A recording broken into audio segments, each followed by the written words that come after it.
Let's go. Welcome to the main event. Applying pressure, but I promise I ain't make it then. In their heads, living free, I ain't paying rent. Wake up in the AM, making G's like Mercedes-Benz. Whoa, yeah, please don't take it. Welcome to the Pinnacle Living Podcast, the first helping you get to the pinnacle of life and business. Joined by our first guest ever, Mike Heuveline. I'm honored. Dude, glad to have you here, bro. Glad to be here. Dude, you're one of those people, like, every time I see you, you're happy, you're upbeat. I don't know anybody that doesn't like having you around, dude. It's a wonderful business, man. It's surrounded by wonderful people. So it's just it's a joy to live life and be around great people every day. Dude, I'm really excited for people to hear your story. Obviously, a lot of people in our business know you. You've helped a ton of agents, and you're always, you're helping everybody. A lot of people don't know how you came into this business. They don't know your background.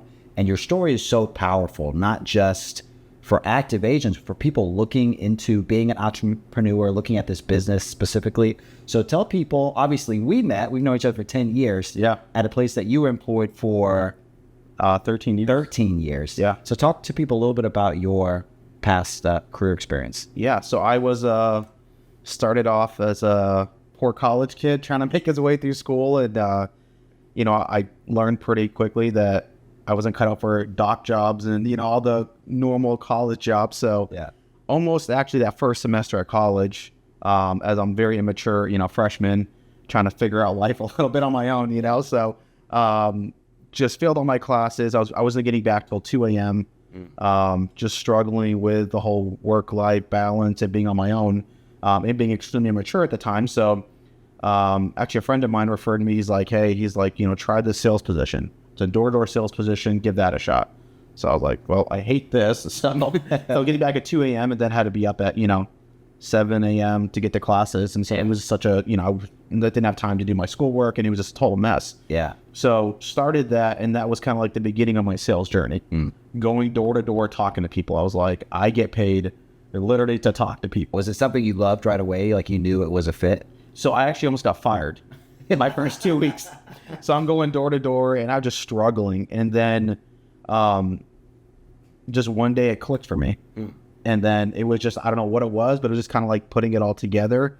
That experience is so, it impacted me a lot too, as I started to become a sales manager too. So, because I just remembered what it was like those first couple of weeks, struggling. But then I had a mentor of mine that was actually trying to train me at the time, and he was getting a little frustrated with me, but he kept patient, kept working with me, and then it just clicked. So that I learned a lot from that. From that experience is when I started to work with people. I got to be patient, have that delayed gratification with people. Yeah. And that has really been a big part of my process as maturing, in the sales world. Sure. That's so funny because I know you. I never knew the immature like Mike coming up. Yeah. I always knew you as the person who herded that guy. That's how you met me. I was the immature kid, and you're like, there's a big group of us, all college kids, a lot of them, maybe their first job ever, some of them, or their first, second, third job, and you helping people get through that. So, and you do that just expertly now after, at this point, dude, closing in on 2 decades of doing that. Crazy. So no wonder you're so good at it. So you went up there, kind of went up the corporate ladder a bit. Yeah. So again, started as a sales rep. A few years later, became an assistant manager, and then the last 6-7 years, served as a sales manager, which, eventually got to the position where, we were talking about moving up further, but I just didn't want the extra stress of moving up to corporate. Yeah. So I kind of there, and at the same time, I was working all the time just in that position. I was working 9 to 9 for most days. Yeah. Most days, almost, Monday through Saturday sometimes. And it was just I was money motivated at the time, right? So, but I was capped at what I could make. So it all had to do with how my team did, which is fine. But then after having multiple good years back to back to back, you eventually get kind of it gets that bar that's set so high. Yeah. And that's where your budget kind of starts the next year. So it was it was frustrating because, I was putting all this time and energy into it, but I could only make basically my salary. It was almost impossible to hit bonuses and stuff like that. So again, I felt like my time could be spent better places. Yeah. And so that's when I kind of started looking around. And then you obviously had worked with me, and so I knew you, and you kind of got into insurance, and so reached out to me. And that's kind of where I kind of got into life insurance. Yeah. Probably about 2021. Yeah. 2020, 2021, peak COVID, got started. Yeah.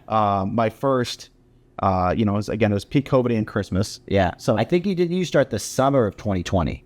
Like you got licensed or that fall? the fall I got licensed. Yeah. Fall I got licensed.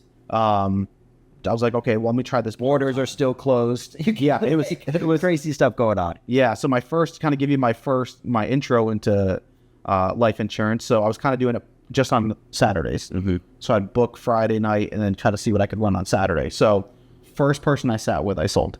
Yeah. So I am God's gift to life insurance. Dude, I remember thinking like, oh my gosh, like Mike is going to be incredible. It was a good and bad experience to me all at once, getting that first person I sat with to make that sale. What did you think when you sold the very first person? Like, I was like, be honest about your experience, because you that was a couple of grand. I want to say it was a good sized sale. Yeah, that first one. And it was a decent sale. I remember the couple, the real young couple, Mm-hmm. and I just did, I covered just the husband at the time. Mm-hmm. And I walked out of the house and I was like, man, with my sales experience, I'm just going to be good at this. Right. I thought. And then the next 2 weekends, I didn't make a sale. That brought me immediately down to reality. And then the fourth weekend, I ended up protecting 6 families that weekend. Wow. And then that's when it kind of hit me like, this is just pretty much a numbers game. Yeah. Like where I knew absolutely nothing, and I sat with someone and I protected their family. Yeah. So that helped me when getting started and being super aggressive with, getting as many leads as I get my hands on getting started, because I just knew if I got in front of enough people, I'd find the ones that would tell me yes, because I just knew when I knew absolutely nothing, I just showed up and they saw the value protecting their family. Yeah. So then right away, like I just knew that if I could just run 30 plus appointments a week, I could figure this out. And that's where, it kind of took off for me. Yeah.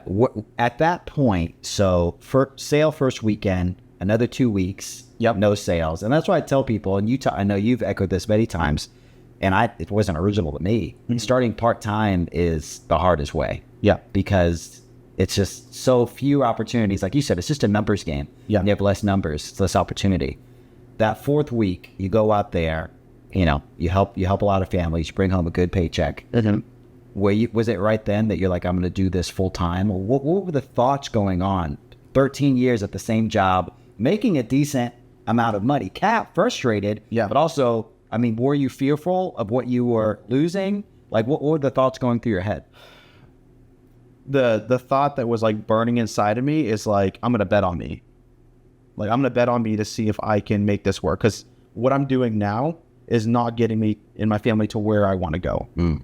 And I know something that I always knew personally, I knew I could always count on my work ethic. Yeah. I always consider myself a hard worker. And so I knew if I put those same crappy hours that I was working, if I put it into this business, there's no way I can lose. And I knew from my experience of mentoring and coaching people that the ones that really got going quickly were the ones that were coachable. Mm. So that's where anything you guys told me, I wanted to be like a sponge. Even though I had 13 years of sales experience, I was like, this is something brand new. I'd be an idiot not to plug in and just follow whatever you guys were telling me to do. Yeah. So that was between the work ethic and being coachable, I think that gave me a leg up on probably an average agent of getting success quickly in the business. Yeah. Because I just knew if I just worked crazy hours, where I probably did a little too many hours into it, but just getting going, I knew, especially with the whole lead issue, it has allowed me to get going really quick. Tell people about that real quick. So, because this is an inspiring story, and also just it's one of those things, as predictable as this business can be, leads, a number of appointments, reaching out, you can really boil this down. But also in any aspect of business, sometimes things are just unpredictable. So you went full time.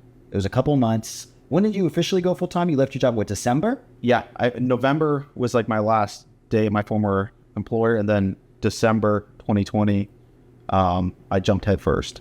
And you weren't confused. You're like, I'm going to get these leads, you ordered a lot of high quality leads. Yeah. And these were all mail at the time. Now we do a lot of digital, but at this time, everything we were doing was mail. Yeah. And mail just stopped. For anyone that remembers that time, like there was like a couple months during that first Christmas during COVID where like there's like a month and a half, nothing was moving. Yeah. People were waiting for getting furniture 6 months later, getting letters. And you put how much down on leads and didn't receive one lead? Yeah. So I spent 2,000, so total 8,000 over the course of December. Yeah.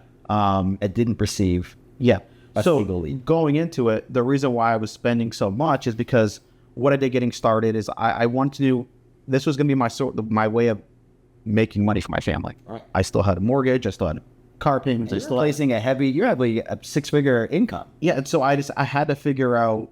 So what I did is I talked to all the top producers. Yeah. Because success leaves clues, right? Of course. So I wanted to see what was the pattern of all these top producers. What were they spending? What type of leads? How many hours were they putting in? I wanted to know all the different things that were leading those people to have success quickly. And so that's where I saw all the top producers that were writing and protecting 10 plus families a week. I was like, they were all spending 2,000 a week or more. Yeah. So I was like, why would I not? If I want to do that, why would I spend less? Yeah. If I have more opportunity and I'm spending at a recurring charge every Monday that 2,000 was coming out, I knew it would give me that push that I needed to not get complacent because I had 2,000 coming out every single week. So that was kind of my mindset getting into it, was I was going to attack the business. Yeah. I wasn't going to let it come to me like I'm a big sports guy, and I wanted to kind of like bring the fight to the business, you know. And so getting going, there was that 2,000, so $8,000 in the hole, right? And so I just remember like I'm driving back from, I was doing a travel trip, and I just grabbed some extra leads, and I was coming back from Missouri. I didn't receive the lead yet, you know. And then I remember calling you, and I was like, dude, I don't know what to do, because the main thing was the lead company wasn't communicating with us. Yeah, that my issue wasn't that it was mail and COVID, like it was Christmas and COVID. Yeah, it was just and it was pretty small for people that at the time. It's funny because we really grew into that company. They grew a lot with us, but it was a very small company. We had been having a lot of success with that as a small team. Yeah. But their staff, especially during that time, they had some kind of change. So everything was sitting at a mail house in Tennessee. And you weren't getting mail back. And then what did you do during that time? I'm sure it was discouraging. I grabbed all second chance stuff. I just got whatever. I remember you helped me out with some leads during that time. And like during that time, it was just like, even though it was like I was stressful, never once did I ever think about quitting though. It was, I just knew it was a matter of time before the lead situation got figured out, and I'd already burnt my ships. Yeah. There was no looking back. I was going to make this. I was determined to, like, my mindset was I'm going to dominate in this business.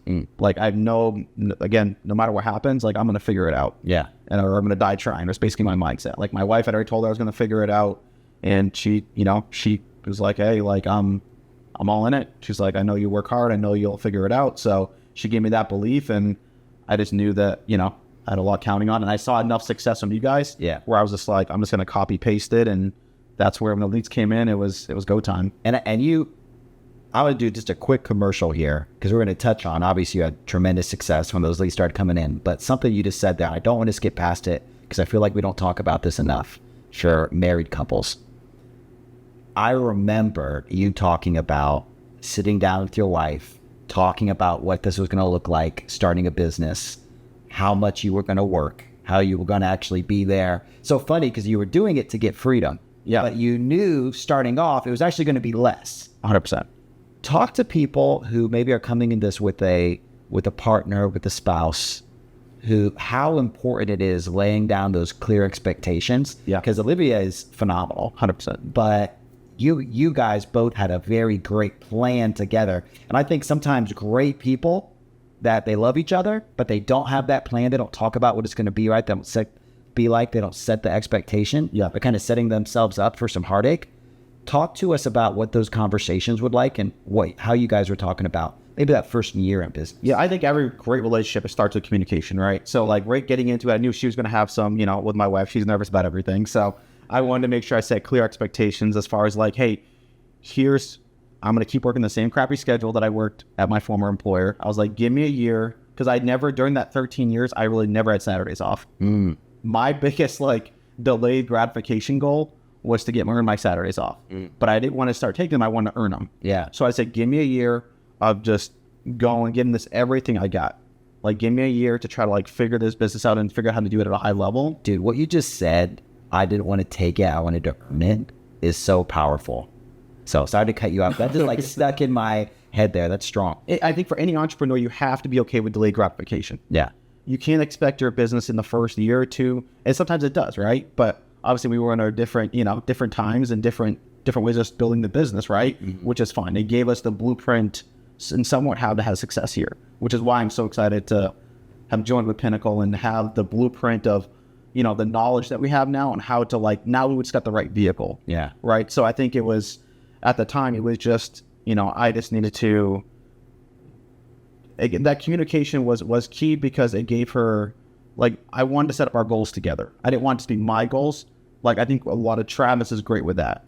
His family's like, hey, if I hit Hall of Fame, I'm taking you guys to Disney. Yeah. So when he hit Hall of Fame, he took them to Disney. I love that you're bringing your family along you with this journey. Yeah. Because it's a very lonely journey to do by yourself. Yeah. So it was a lot of that kind of talk like that. And, she started to see the success early on, which helped. Yeah. She saw that. She knew I was putting in a ton of work. And when you don't have you're not seeing any kind of cash flow, that can be a little disheartening. So I think once my leads started coming in, so January was really my first month that the leads started flowing for me. Yeah. So that's where I think by my third or fourth week, I was consistently protecting 10 families a week. And it was not because I was any good. Yeah. It was because I was giving myself enough shots on goal. Yeah. Because I had so much opportunity with all the leads that were coming in. Yeah. It was impossible for me to fail. And let me highlight something, because I think sometimes people think, oh, wow, Mike had 13 years of sales experience. Of course he was going to be good at this. But at this point, being several years in, both of us have seen countless people that were high-level salespeople that came into this and really struggle. And their sales experience sometimes is a negative. 100%. Because salespeople can become very lazy because they get good at their job and they realize, oh, I can make I realized this a couple years into sales. I saw other guys out there grinding and I realized, oh, I'm pretty good and I can actually do things maybe just as much work as them, working half as much. Yeah. And so I would. My beginning of my day, I'd go get lunch, I'd take a little nap in my car, do something else, go out, play basketball, and then, it's 5, time to hit the doors for a couple hours. Yeah. And if people try to come in here and do that, if you had tried to come in here, if I had tried to come in here and do that, we would have fell on our face. 100%. But what maybe the one advantage we did have was the principle that we knew, okay, if I put the numbers in my favor, I'm going to win, regardless of my skill level. Yeah. And so I just want people to hear that from you if they didn't catch that when you're saying, because it's so strong. I would say the one thing that was something that was a negative, that if you're a new agent or looking to get into this, the one thing that hurt me early on was I was all about working hard. But there's 2 muscles in this business. You have to work extremely hard, but you have to always plug into the training as well. Yeah. So I just remember I was like, I'm not going to get on the team trainings because I'm just going to run appointments. I just need more appointments in my favor, which was fine. And I was finding that top 25% that they talk about, right? As long as the first person I sat with, those 7 people I was finding. Yeah. I was running so many appointments, I was just finding enough of those people, right? But to get to those next layers, when I started to have a lot of ups and downs and the business became more volatile because I wasn't plugging into the trainings. Yeah. So you got to work extremely hard, but also at the same time, plug in and better yourself. Yeah. As an entrepreneur, you can't just get into something. That's why you have mentors. That's why you have a system of so much training and you gotta work both muscles. Yeah. It's a balance there, right? Because you can't spend 10 hours a day training, but you got to find that balance of working extremely hard, but also plugging into the training. And that was something that I remember. I think it was you at the time where I was just like, hey man, I was I'm putting in all this work, but I'm just not finding the consistency. And he's like, well, what'd you think about this last week's training? And I was like, I wasn't on there, right? And he was like, dude, you got to be on the trainings, right? Yeah. And so that he's like, I literally addressed that in this last week's training. And so that was a light bulb moment for me. So I started to really consume the training after that point. Yeah. So between appointments, it was just consuming training every hour of the day to try to get better and try to figure out. So I would get out of an appointment and then I'd be I would try to self-diagnose myself. Okay, where did I kind of mess this up, right? And then I was like, okay, I didn't really do a good job building the value. And so I would try to find a video, a training on value. Mm-hmm. And then I'd constantly self-diagnosing myself. It allowed me to get better a lot faster by doing that. Yeah, 100%. Dude, watching training of any kind is like kind of holding up a mirror to yourself. I got kind of called out on my crap by my mentor early on, because I did the same exact thing that you did. I was like, oh, I'm getting good. I was getting like consistent numbers. And I was like, I don't know if I need to be on the training. Yeah. And I was starting to hit a wall, and I was getting frustrated. And my mentor told me the same thing. Like, dude, you're not on trainings. And I'm like, I don't have time for that. I'm running so much business. And he's like, dude, it's like between the 2 calls we do a week and the meetings, the morning meetings, dude, it's like, what, 2.5 hours a week? Yeah. I'm just like, what are you talking about? Like, you don't have that to spend to like give yourself thousands of dollars more to better yourself. And dude, you know what the funny thing is? I've heard great people train and got something from it. But dude, sometimes, because I think I'd skip trainings. I mean, this is a really just be honest with everybody. I would skip a training because I'd be like, oh, I'm better than that person. Like, 100%. That's a horrible thing to say, but I'm just being honest. Sure. And I would think that. I'd be like, oh, I know more than them, or this or that. But dude, sometimes I would learn more from someone that I thought, like, just being prideful, like, oh, I know more than that person, because they would just have a snippet or a nugget, something successful that was working for them, or they would remind me of a principle that I used to implement or something I had forgotten. And I'd be like, oh man, that's really great. And it would help me later that day, that week, just to sharpen myself. 100%. I think a fault of a lot of agents that get started, where they think the calls are like rah-rah. Yeah. Motivational calls. I'm like, I don't need any more motivation. Yeah. That was kind of my mindset at the beginning, right? But I think part of it, as I started to like mature in the business a little bit, I tried to be, okay, every time I have a training call, even now, I'll have my notes in front of me. Yeah. And I have the mindset of what can I take away from this call? Yeah. And I tell my agents, like, you got to be taking notes. Like, every single training call, I don't care who it is, take notes, and you'll find something to take away. But if you go into the call just thinking of like, oh, this is just another call, like, no, it's all about your mindset. Like, what is your mindset going into this call? What are you trying to take away? And if you're not taking notes, you're not being intentional about it, you're not going to take anything away, and it's just going to be another call. Yeah. So it's like your mindset with even the team trainings is important. Like, even when I'm having them watch a training video, I was like, hey, what did you get? What did you take from it? What were your top 3 things you took from it? What are your top 3 notes? Like, I want to like challenge them on that to make sure that they're actually like taking something away, and it's not, I'm like, you can hear something, but are you listening? Yeah. Right. And then when you gather that information, then applying it, it's a multiple sense. I was like, so if you're on the call, you're hearing it, and then you're seeing your notes, you're writing it down. There's multiple senses that are going on that are allowing you to absorb information. Yeah. There's a lot of my time at my former employer was like, how do I get this person to, because everyone learns a little bit differently. But generally, if they're doing all 4 of those things, it allows them to retain a lot more information. Yeah. And so it was just trying to find that, every person is a little bit different. So it was during that time that I would help me, like, I think God had that for my maturity, all that stuff. I think God had that, me at that other business for a while. Yeah. To mature me for this and to how to work with people. Yeah.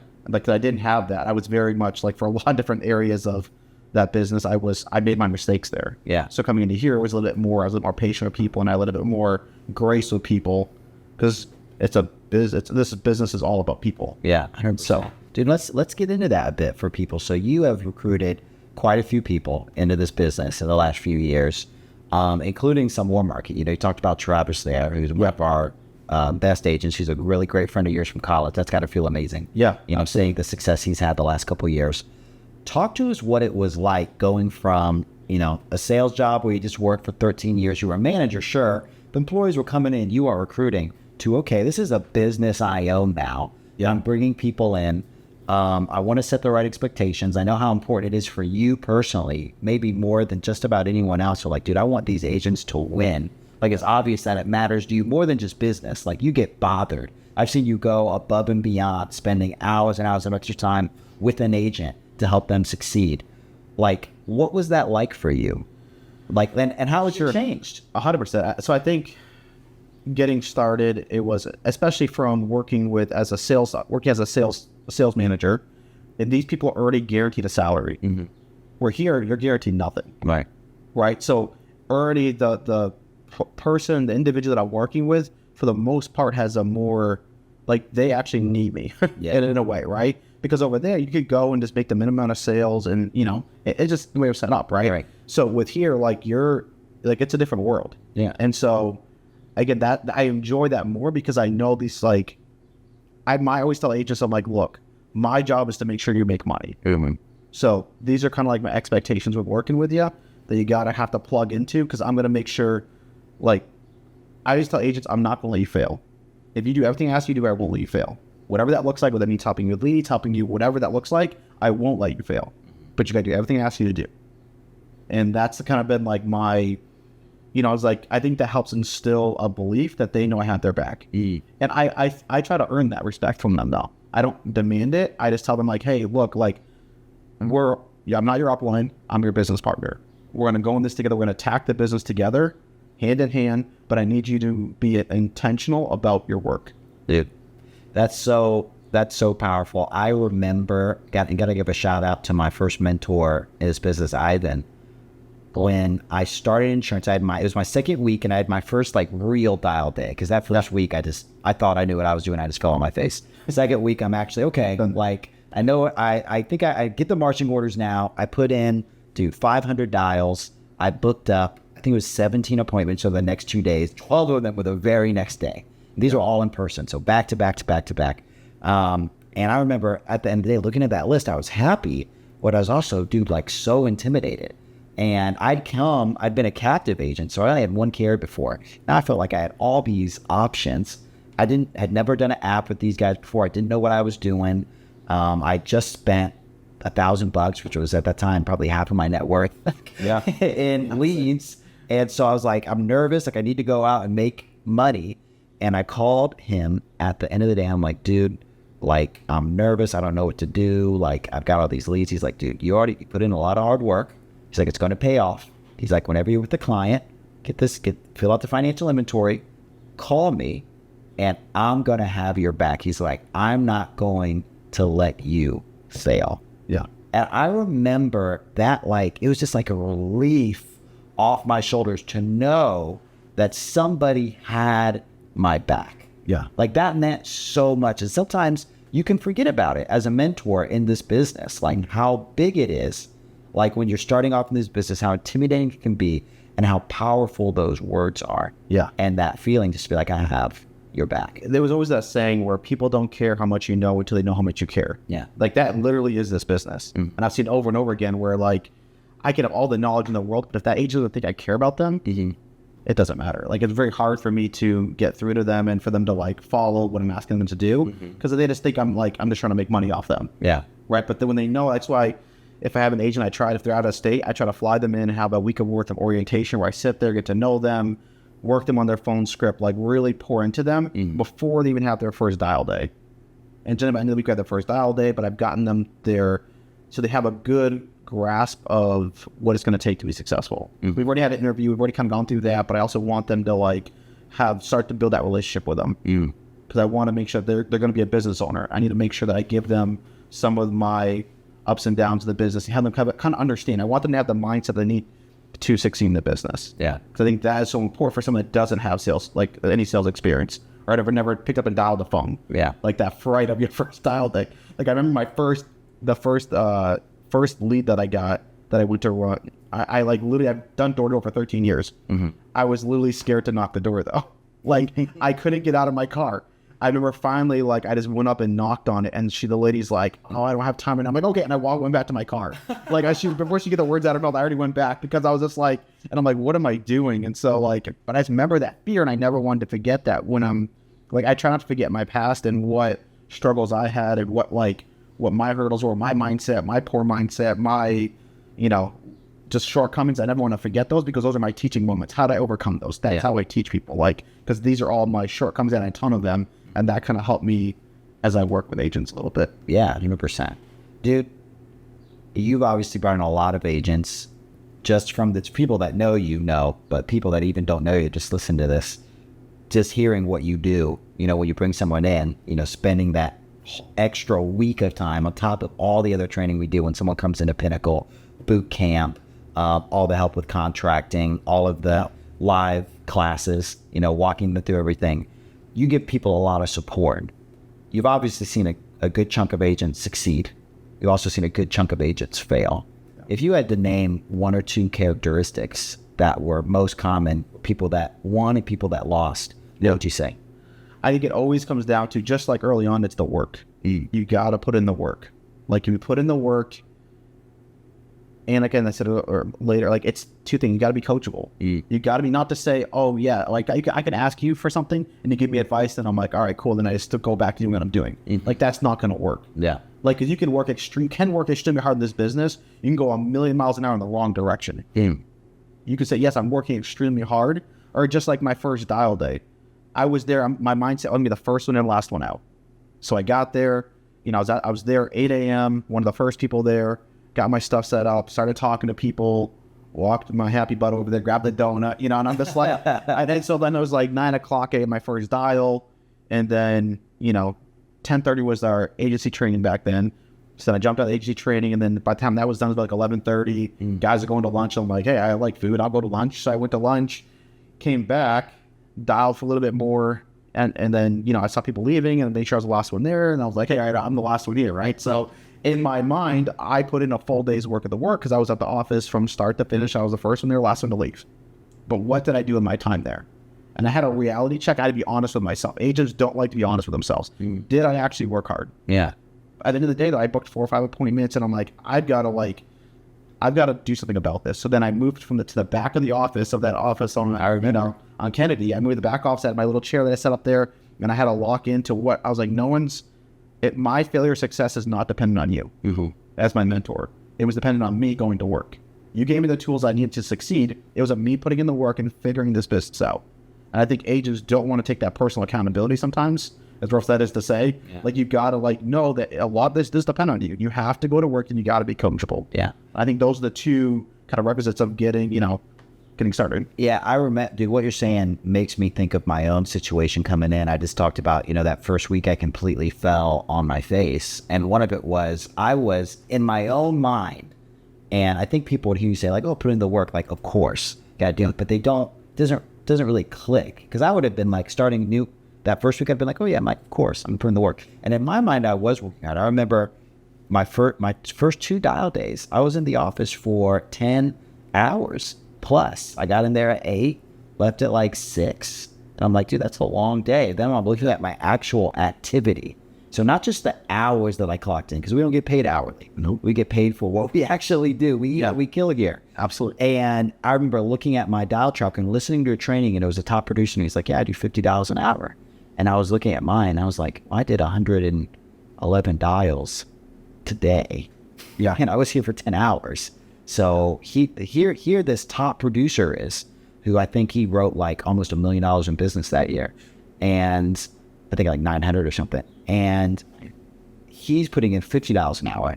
Here I am, brand new, thinking I'm too good to learn anything, putting in 10, 11 dials an hour. I was like, what chance do I even have to succeed? I was like, if anything, I should be doing more activity than he is, because he's better than me. Yeah. And like when that clicked, and I was like, oh, like I'm going to have to probably redefine what I think of as hard work. Because I think for a long time, I thought of hard work as just clocking in. Yep. And I had to change that mindset. Yeah. Dude, talk about, we can't finish this call with you because I had started it off talking about how genuinely great I feel like your mindset is. You come in, you're consistently positive. I've seen you talk to so many agents who are in a difficult time and help them see the way, help them adjust. What do you think are some of the biggest things for you that help you have the correct mindset when it comes to business? Obviously, just life. Mindset really helps your life. And then can you develop that into when agents are struggling? What do you feel like it is, and how do you help? I think kind of go back to the first thing as far as my mindset. That is weird enough as it is, like the thing that it was actually my dad. Mm-hmm. My dad growing up, he'd always tell me, like, life's not fair. Yeah. Like over and over again. And it would irritate me. I'd come home like frustrated with the teacher at school, and he'd be like, Mike, life's not fair. And it would bug me, but it stuck with me. So like whenever the ups and downs of this business like happen, right? There's been a lot of them. Yeah. Like, life's not fair. What am I going to do about it? People are watching me, right? And they're gonna. It was also kind of going back to my sales experience. One of my first years as a sales manager, when corporate would roll something down to me, I would throw it out to the room, and it would mess the whole room up. And so constantly it was because I wasn't filter what they didn't even know all that. I need to give them 1 or 2 things to focus on, and then when I give them 1 or 2 things to focus on, we'd have that change. Because they want me to focus on 10 different things. That's not going to happen. And so now I learned that and learned what information got to them, because that's not really that important to them. Yeah. I need to give them the 2 top ones that we need to focus on this week. We'll focus on the next 2 next week. Right. And so just kind of like filtering some of that information, I think was big as far as like controlling mindsets and stuff like that. So people were watching me and I knew that. And so I have to like, especially all the changes in the business, I had to constantly, know that and make those adjustments there. So when you have an agent, Mike, so let's say who is, maybe they're going through a tough week. Like maybe it's that agent, maybe it's you who, maybe you sold your first case, your first actual sit down appointment, and then you're in week 2, week 3, no sales. Yeah. And they're down in the dumps and they're not sure what to do. How do you talk to that agent who's going through that difficult time? What are your numbers? Simple that. If you don't know your numbers, you don't know your business. And that was something I had to learn the hard way a lot of times, because if you don't track your numbers, you don't know where, that's when it becomes really emotional. Yeah. I've never really been emotional about this business because for the most part I've tracked week to week. We had to do our weekly submit numbers, right? And that was a really big thing, because that's when I'd always get a call from you or someone that was like, hey, dude, what happened last week? You ran 34 appointments and you closed 2 people. Yeah. Like what happened? Right. And there's constantly like, I felt like it was a bigger thing back then. And so I've always kind of like, I don't want to be emotional for my agents. It's not emotional. You're making it emotional, but let's look at your numbers. Yeah. You had 15 appointments. You sat with 4, you closed 1. What are you surprised about? Now let's go back. Let's talk about your dials. How many dials did you make per day last week? I got $150. And how many hours were you working on average? Yeah. Right. I'm just going to break things down. Okay, look, this is what you need impact. Kind of the same thing going back to like talking with my sales team, the same thing. It's like, hey, which numbers let's not focus on, because some of these numbers are a mess. Yeah. Let's focus on our dials. Let's focus on our tie downs. Yeah. That's what we're focusing on this week. Write a note next to it. And then like next week I was like, look, because this is why I was like, look, I was like, I always have them go back when they first start, look at the weekly submit numbers. What are the trends that you're seeing? What are the top producers? How many appointments are they running per week? 30 plus, 30 plus, 30 plus, 15 families, 20 families, 12 families. I was like, my goal for you to make this a business to be at 10 families a week. We're not going to get there week 1, week 3, week 4. And sometimes it'll take a bit longer. But in order for, I know for me, I was never stressed about money in the business because I protected 10 plus families a week. Whether it was over chargeback, leads, helping agents with leads, doesn't matter. I always paid myself $1,500 a week. That was my salary. So I was never been stressed about money in the business because that's operated that way. And I was okay with, again, the delayed gratification. And so that's kind of helped me. And I'm tailing that all to agents in their first week of like, kind of like expectations. Yeah. Because we're breaking it down. What are we focusing on? We're focusing on number one things we got to like sits. How many sits do we have per week? Also, the dials will get us there, but we can't sit with someone. We can't. That's when this business gets emotional. Yeah. I remember weeks when I had 30 plus appointments and my tie downs were atrocious, or like I was sitting with people. And so I was always frustrated, like, Gabe, I had, I don't know why I'm not closing. No, I wasn't closing. I had to give myself enough opportunity. Yeah. Kind of have enough people to get in front of. So it's like, that's when agents always want to get emotional. It's always about, hey, I'm messing with my sales process. No, like, again, you can have a bad week. You're generally not going to have a bad month if you're following the process. Well, this is the same principle you gave, and I don't want people to miss this when you're talking about you were the sales manager. You were getting negative information, right? Yeah. And at first, you threw it out to everybody, and they like put them in tatters, and you're like, okay, this is a mistake. I can't give them this. Yeah. And I would imagine that what you decided to give them from that information you got probably wasn't the negative stuff. 100%. You probably weren't like, hey, 5 of you getting fired, or, we're down in sales and they say if we don't get them up, you're going to get fired, or whatever like that. Because that's not productive information. I'd be willing to bet the information you gave them is, hey guys, big press this week. Everybody needs to get 5 sales. Here's what we're going to do to get 5 sales to up it. Here's the game plan, yada, yada. And when you're talking to that agent who had those 2 weeks of no sales, there's so much negative emotion there. Like you said, the agent is so emotional because like I'm working hard. I'm not seeing the results. Like me at the end of that dial day, like I was here for 10 hours and I didn't see it. And the solution to my problem was looking at the numbers and seeing what my real activity was and what I could change, what I had power to change. Because we talk about things that we don't have power to change. Yeah. Like I'm taking the ability to control my situation away from myself. But when I focus on variables that I can control, I'm putting myself in the position to make that change. So what you're doing in there is phenomenal for agents. You're training them to be like, okay, when I'm going through a negative situation, I'm feeling so bad. Let me look at the things that I have control of, that I can change.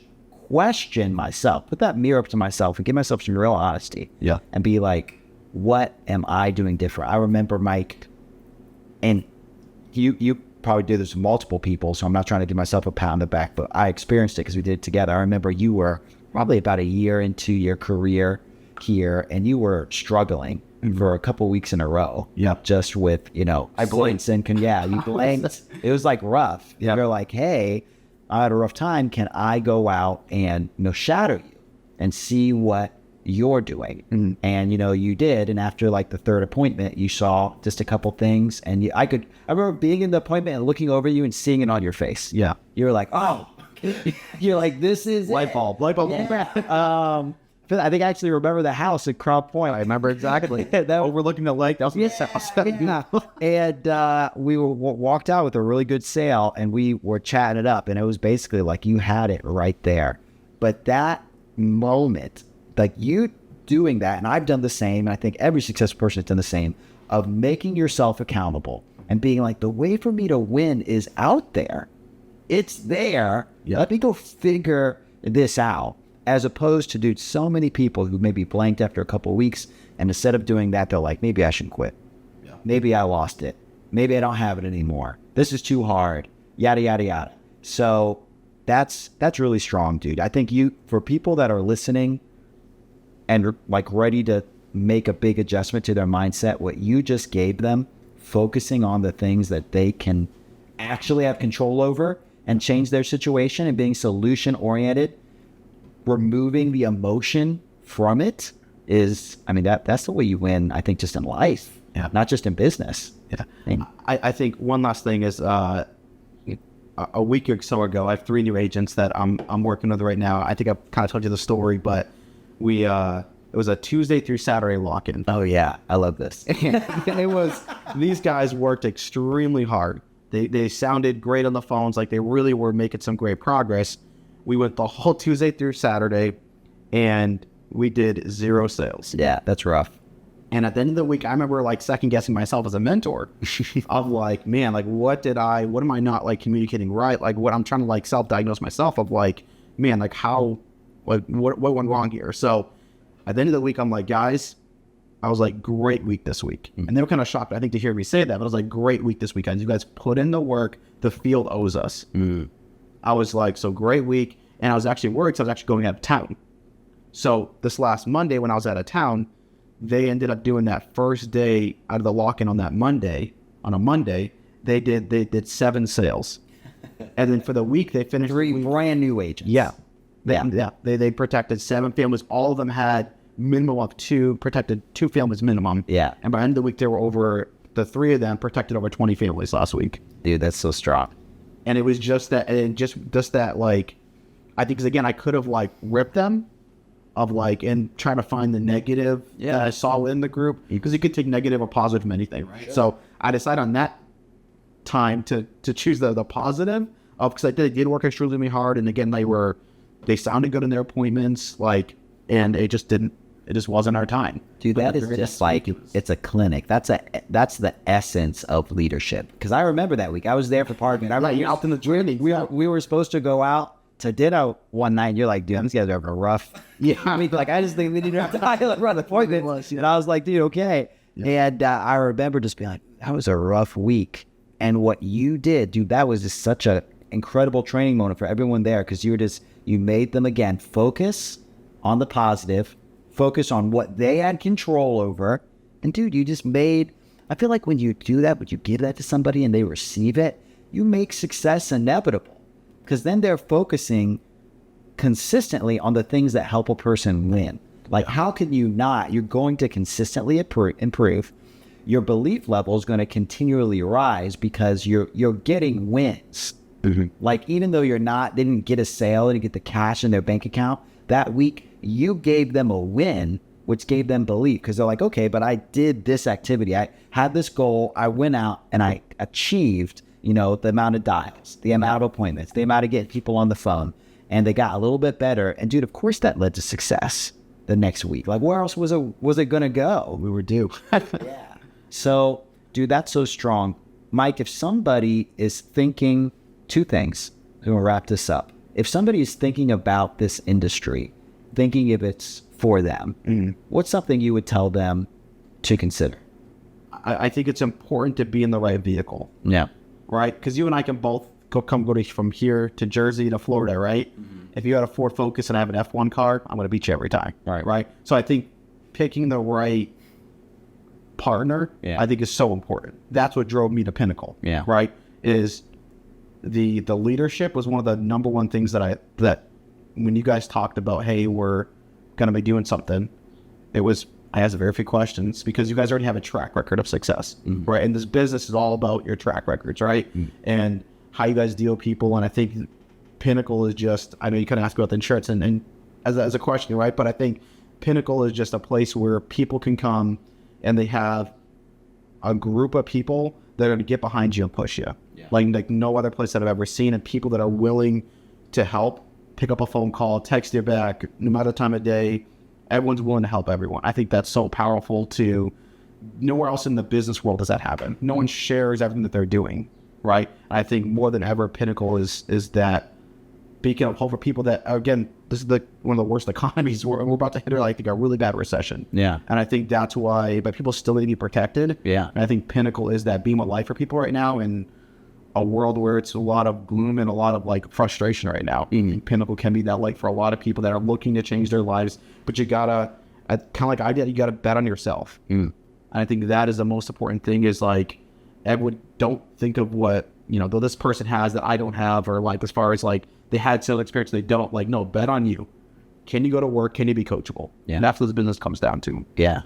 Dude, and I didn't ask this before, so throwing another question in there. Dude, just talk to people about, because obviously I know you, we knew each other decently before, but I know you really well now. Yeah. Talk to people in the last 4 years. What is Pinnacle? What is the insurance industry? Like, how has it changed your life? Like, personally? Yeah, I mean, it's been, I remember like coming into, I had credit card debt, right? I think I was living in, working at my other, I could only afford living at I rented a house in Maryville. I gotta like get a little place, but it was what God had provided for us at that point, right? And I wanted more for myself and my family. And it's given me the means, with that first year I was able to buy a house. Was able to pay off all my credit card debt. I was able to, help a couple different ministries. I was able to help. I always told God, if you ever bless me financially, I'd give it all back. Like, I zero desire to drive a Lamborghini. It should be nice too, but right, you know what I'm saying? Like, I just think like like the Bible talks about it, right? Like, too much is given, much is expected, right? And so I never want to forget where it came from. Like, I know I'm nothing, right? I came from nothing. I used growing up, we had some pretty poor times, as a family, and it was I know not anything special, and none of us in this business are, right? It's just God's given us this opportunity, and I think we've just chose to take advantage of it. Yeah. And I think that's a really big thing where, that's led to, I think God's seen my heart through all this and known that I'm in it for people. And I think if you're in this business for the right reasons, for people, it's going to show every time. Yeah. And so whether you think it is or not, like, people are always going to see your heart. Yeah. And the way you deal with people. And so I think over these last 4 years, it's revealed a lot of stuff to me that I always need to work on. I would try to be conscious of like the things that I'm weak at and try to like fix them. But as an entrepreneur, it was just, you make a lot of mistakes. Yeah. But that's where you build the business acumen. You build the business wrong, and you got to tear it down and build it back up, right? Yeah. So I think it's like, that's what I'm so excited about this opportunity. In these first 4 years, I feel like we're just a lot of learning for me. A lot of learning for me, a lot of building business acumen and surrounding myself with really good people. With you and Joe, like, you guys have been great, phenomenal mentors. I don't think I'd be in the business without you guys guiding me through a lot of those ups and downs that you guys are experiencing. You're like, hey, don't step there. There's a pothole there. Help me avoid that, right? And that's why, bring agents on. I try to surround them with a team of people that I know are good people that have done the business the right way, and they're going to give them good advice, and that's going to help them go further faster by being around the right people and the right, mentorship. And that's where I think over the last 4 years, has been a lot of just building myself as a business owner, fixing my weaknesses. And I think I'm kind of getting to the place now with Pinnacle where I could take advantage of a lot of those opportunities with the right race car. Yeah. You know, Get me to where I want to go. So it makes a ton of sense. If people out there, they want to work with you, how do they get a hold of you? Instagram, I think my Heuveline, or my phone number is 219-801-2163. Shoot me a text. Don't spam me. But I think those are probably the two easiest ways to get a hold of me. Dude, Mike, this has been phenomenal, dude. And let me just say, I think it's something that's felt by so many people at Pinnacle. But dude, thank you for being such a light in our company, both not just to your personal agents, other managers. I mean it legitimately. I love like going into the office. One of the reasons I love it so much is because I know you're there. And dude, it's just always a good time, dude. And I really appreciate you being a part of the family, doing so much for clients out there, protected yourself, hundreds and hundreds of clients, and through your agency, thousands, you know, through and helping agents. So dude, thank you so much for what you've given to our company. Appreciate it. Thank you guys so much for being a part of the Pinnacle family. We hope this was a blessing to you. God bless. Have a great rest of your day.